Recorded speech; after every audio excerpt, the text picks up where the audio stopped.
Hello everyone, welcome to YK Reviews. And if you've been living under a rock, right now this week is all about Barbenheimer. So in today's video, talking about Barbie, we're talking about Oppenheimer, we're talking about box office numbers, and basically with the title of this video, has it been worth the hype? So let's get into it here.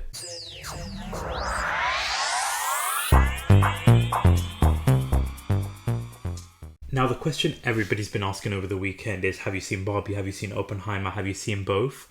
I can now thankfully say that Barbenheimer, I have completed it. I've seen both those movies. And so we're going to be talking about both those movies here. So of course, timestamps will be in the description down below when it comes to Oppenheimer's review and Barbie's review. Also talking about the box office. So if you are new to the channel, hit that subscribe button. We do lots of different types of videos here when it comes to movie reviews, movie news. We do weekly entertainment news videos here and post shorts on quick reactions too. So subscribe if you're new to the channel so that you don't miss out on those videos. And also hit that like button and hit that notification bell so that you don't miss out on that. But with the usual YouTube stuff out the way, let's get straight into it when it comes to, first of all, the box office numbers here. So if you weren't aware, like, Barbenheimer is honestly killing it this summer when it comes to like box office numbers.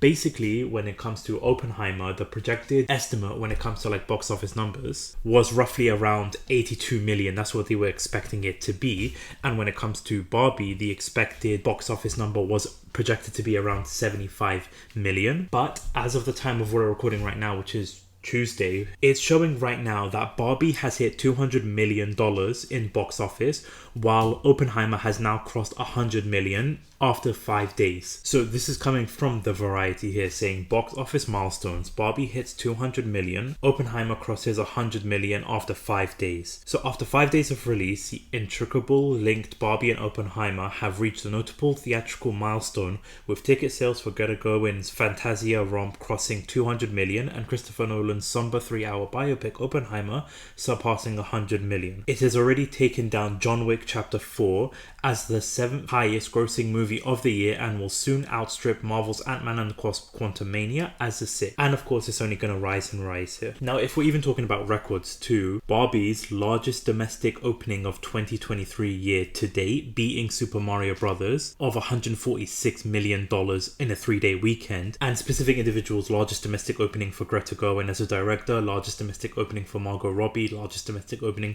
for Ryan Gosling, and it's the largest opening weekend for a movie based on a toy. And if we're going on the Oppenheimer side of things here, Christopher Nolan's third highest grossing opening weekend ever, both globally and domestically, after The Dark Knight Rises and The Dark Knight. It's Christopher Nolan's third highest grossing movie, the biggest global opening for a drama since 2019 ahead of Creed 3, and the highest grossing opening weekend for an R-rated movie, beating out John Wick Chapter 4. Now, of course, there's so many different types of reasons as to why it's going so crazy when it comes to box office numbers here.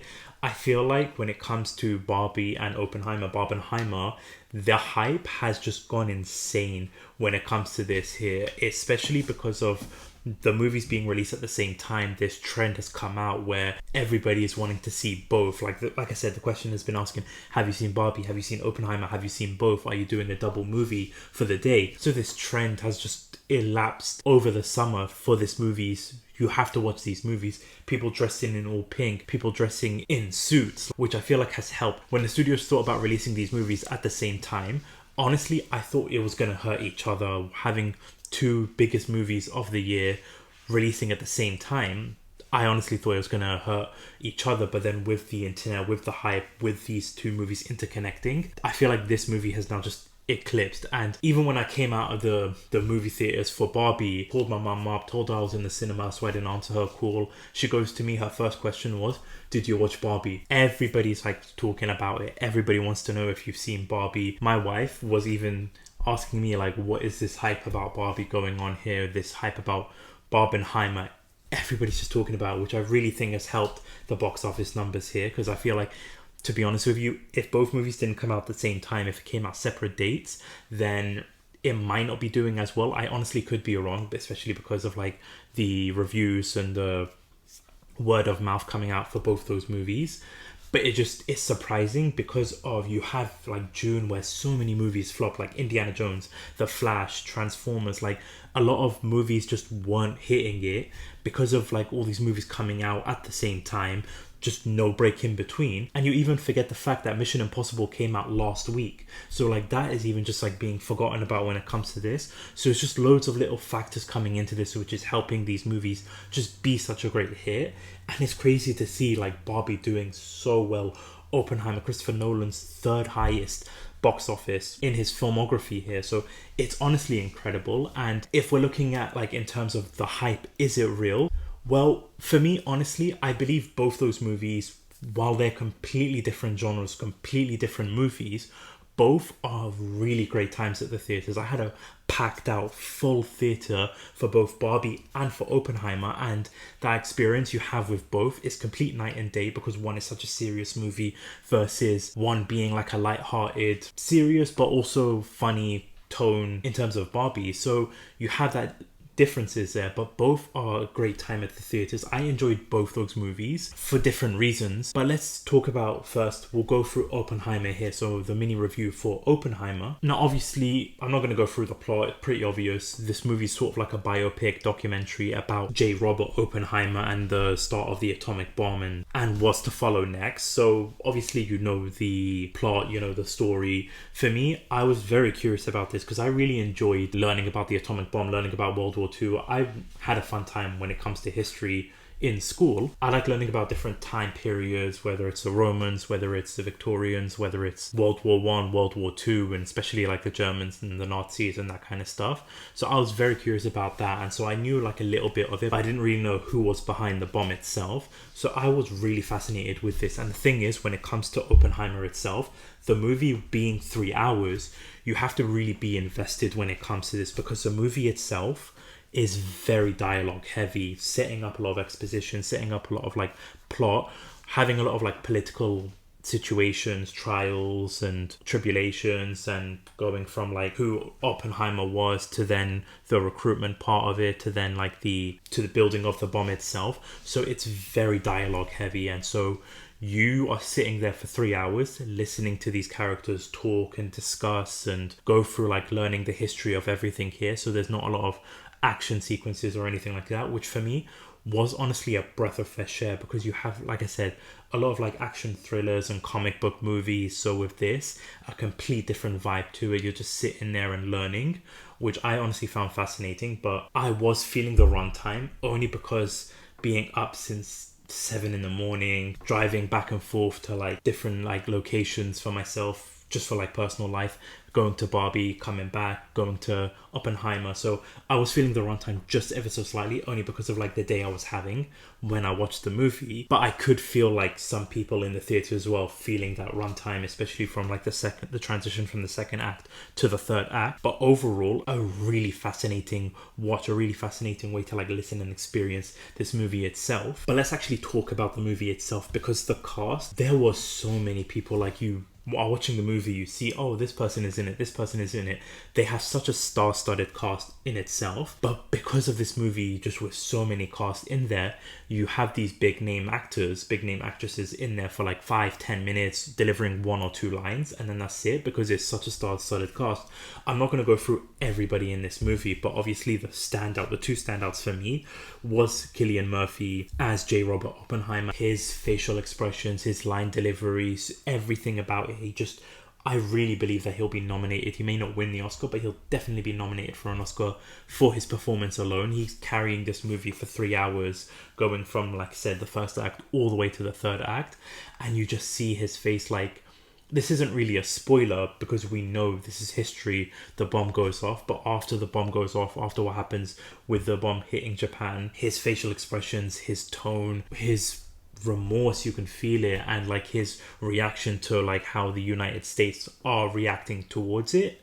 I really love that tone of it. Christopher Nolan's direction with Cillian Murphy playing Oppenheimer was just a match made in heaven, and I loved Cillian Murphy's portrayal of Oppenheimer. And another standout for me too was Robert Downey Jr. Like, for me, he was absolutely fantastic. And like I said, I wasn't aware of like who his character was in history. His turn and character study with like the depth of layers that he had, going from like being an ally to then turning, and him being like the man behind the scenes pulling the strings, and the reason why Oppenheimer's losing his security clearance, I thought was fantastic. Like, Robert Downey Jr., his portrayal was absolutely incredible. And even like the shots going from like black and white to transitioning to like modern color times was really, really nice, because you're going through jumbling different timelines from the past to the present to the future. Like there were a lot of like time jumps, and you were moving around the timeline a little bit between that, I believe, like 10-year period.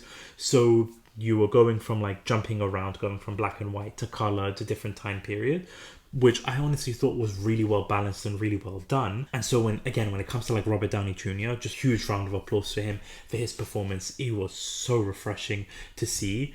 And I really, really loved like his portrayal, especially once that turn and once he realized everything was like crashing down on him.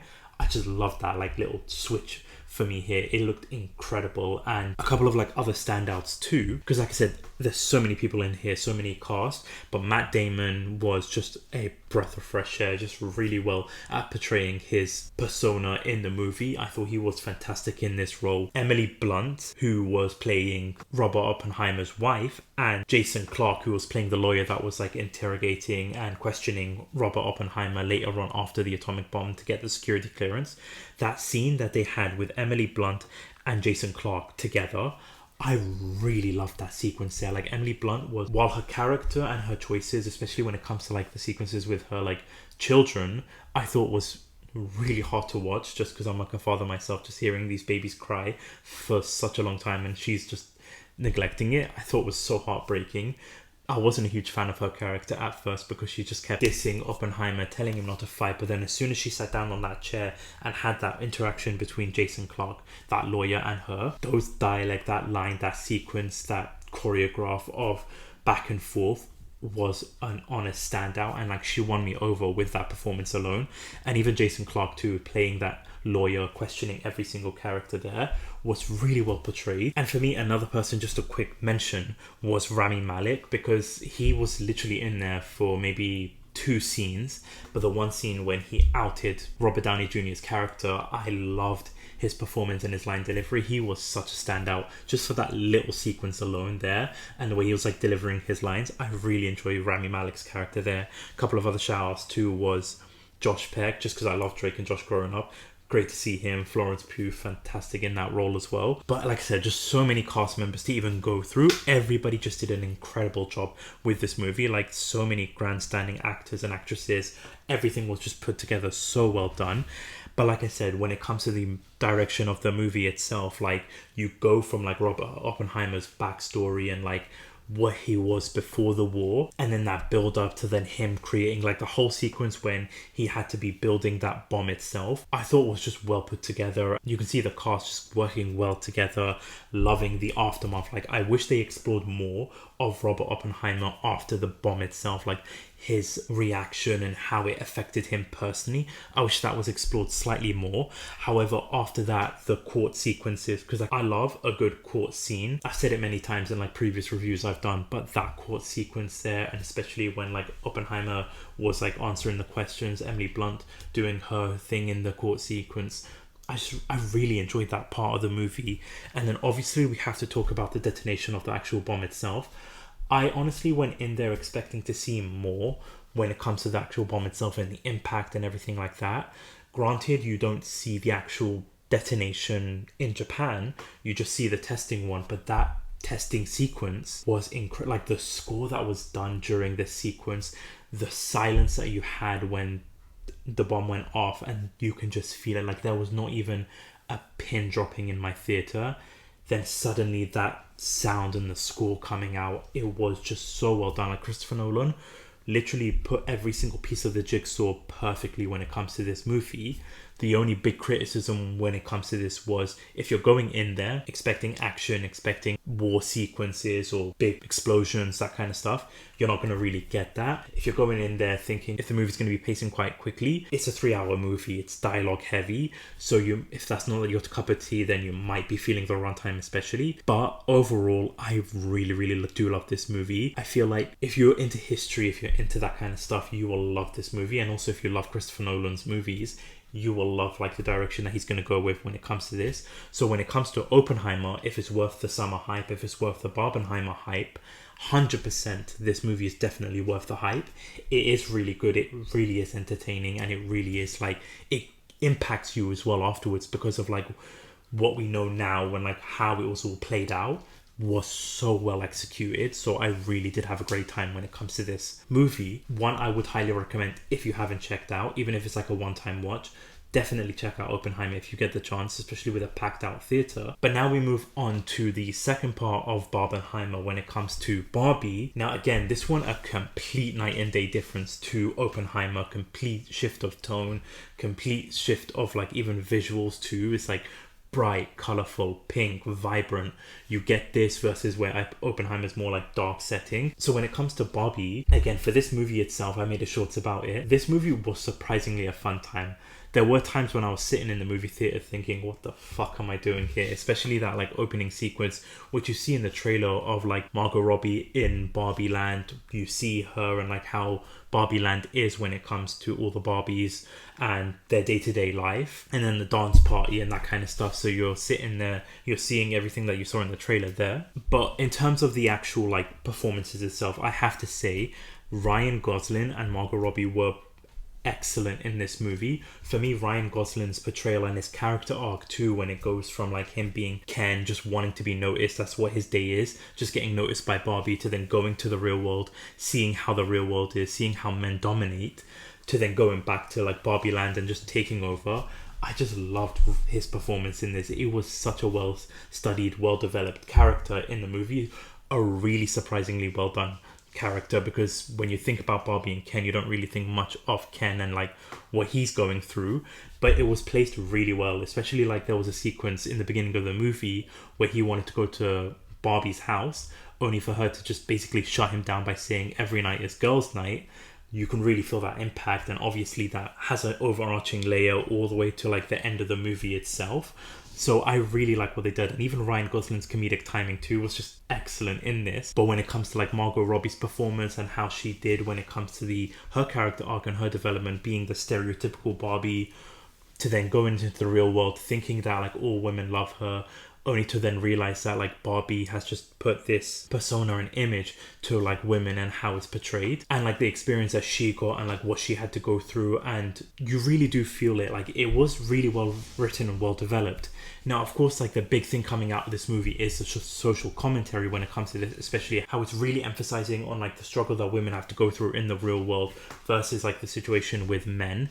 Now, there's been like a lot of mixed bag when it comes to this in terms of like Twitter and YouTube and like people talking about it in itself and like how it's overly done, or it's just like too much when it comes to like just crapping on men. Now, I feel like to some extent there was a bit of overuse of how like men are in the real world and portrayed and that kind of stuff. While it is realistic when it comes to like real world events, I feel like it was slightly overdone, especially that sequence when like you have that mother and daughter, which I'll get to in a second, where the mother is just talking to like each of these Barbies and giving this speech and all that kind of stuff. While I understand like the context of it, I thought it may have just been slightly overdone by going through every single character and telling the speech to every single Barbie rather than her just doing one big speech to all the Barbies. Maybe it could have just like reduced the runtime ever slightly when it comes to that also. But I don't think it's just too overdone or too in your face when it comes to it. I feel like it is spread out slightly, so it's not like too much, but it does go for the overarching plot for Barbie and like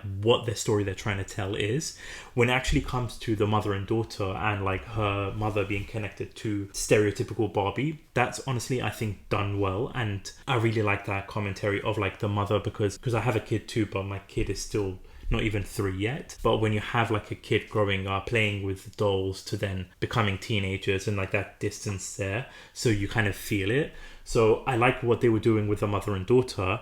However, my big criticism when it comes to like the actual movie itself, again, a little bit of the runtime when it comes to like the pacing of the movie, but Will Ferrell's character and like the Mattel corporate sequence, I just feel like it was really out of place. Like when Barbie goes into the real world and then they're chasing Barbie, you have this ridiculous scene of like, you have all these corporate people chasing Barbie, and then you have Will Ferrell at one point run straight into Barbie. They both scream and then run opposite directions even though he's trying to chase her. I just think that was dumb. And then when he's trying to get her into the box and he's giving like this big speech, I feel like they could have cut that ever so slightly.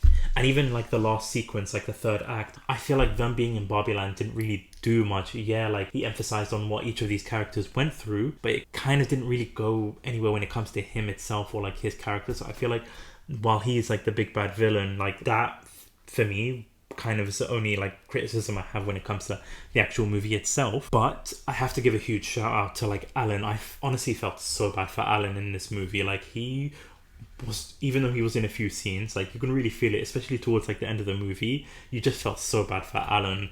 Gravik from Secret Invasion, Kingsley Benadir.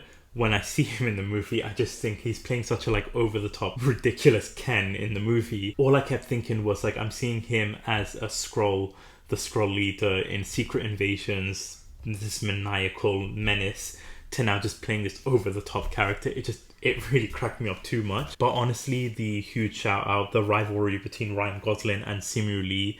Simu Lee was really great in this movie. Even Ncuti Gatwa, who's going to be playing the Doctor, I thought was a great standout. I just wish he had more lines. But Simu Lee, really great standout, really great character. Him and Ryan Gosling. And then that whole like dance sequence, the fight sequence, I just thought was so over the top, but was just so hilarious to watch. And also a huge shout out to Weird Barbie too. She was hilarious in the movie as well. Even just being in the splits, because you have like that connection of like where these Barbies are being played like by kids in real life. Because like even one scene like when Barbie's like just like floating off of the house is because you have like this kid holding her and like putting her down. That's the kind of like implication they're going for. So with Weird Barbie, it's because these kids are playing rough with her. So that honestly just cracked me up a lot. But the overall tone of the movie, like I said, completely different from Oppenheimer, but it is a fun movie. And like I said, the hype that's going on when it comes to this movie, everybody wanting to watch it. They are talking about doing a sequel, while Greta Gerwig has said that she's not thinking about doing a sequel right now. Studios are looking to potentially do a sequel because of the success. But I feel like this being a standalone, I feel like it's just should be left the way it is, unless you have like a brilliant idea of what to do in the sequel. But especially when it comes to this movie, I feel like when it comes to like the actual hype of this movie, it is in somewhat worth the hype because of how fun and entertaining. If you honestly just shut off your mind, let loose, enjoy the movie for what it is, I feel like you will have a good time if you don't take it too serious. And like the whole social commentary between men and women, I feel like if you just honestly not focus too much on that, but just focus on like what the story is trying to tell, and just enjoy Ryan Gosling and Simu Lee's characters for how they are, you will have a good time when it comes to this movie. So when it comes to Barbenheimer overall, you have a great time, especially if you're doing a double feature. I would honestly recommend Barbie first, then going for Oppenheimer, because you have like such a great high tone, colorful, vibrant movie, to then going for like a dark 3-hour documentary. So that's the order I would do it in. But overall, both movies are a great time. Both movies really entertaining and really enjoyable. A great watch for both. So to summarize, definitely worth the hype. Definitely Barbenheimer has really pushed on, but it's just going to make me curious to see how the studios are going to be moving forward. Like once the writer's strike and all that stuff get resolved, because they're going to see the success of this, and they're most likely going to try to like do double feature weekend because they think that they're going to try and replicate the success that these two movies have produced. That's the only thing that I feel like would mess up future movies. But these two movies, great to see both doing incredibly well in the box office.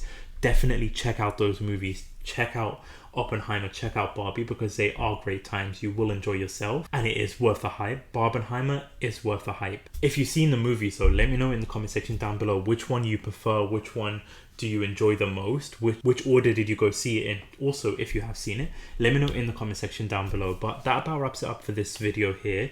Thank you so much for watching and thank you so much for listening. Definitely keep an eye out on the channel. We've got the Secret Invasion series wrapped up, so we'll be doing a review over that, and also the weekly entertainment news video coming out later on this week. So again, if you haven't, hit that subscribe button so that you don't miss out on that. And also, I have got a Twitter, link is in the description down below. Go ahead, follow me on there so that you know whenever I do post, you know whenever like my thoughts and opinions about things come out. So go ahead, follow me on there if you have got Twitter. But again, thank you for watching. This is Moviereviews. Peace.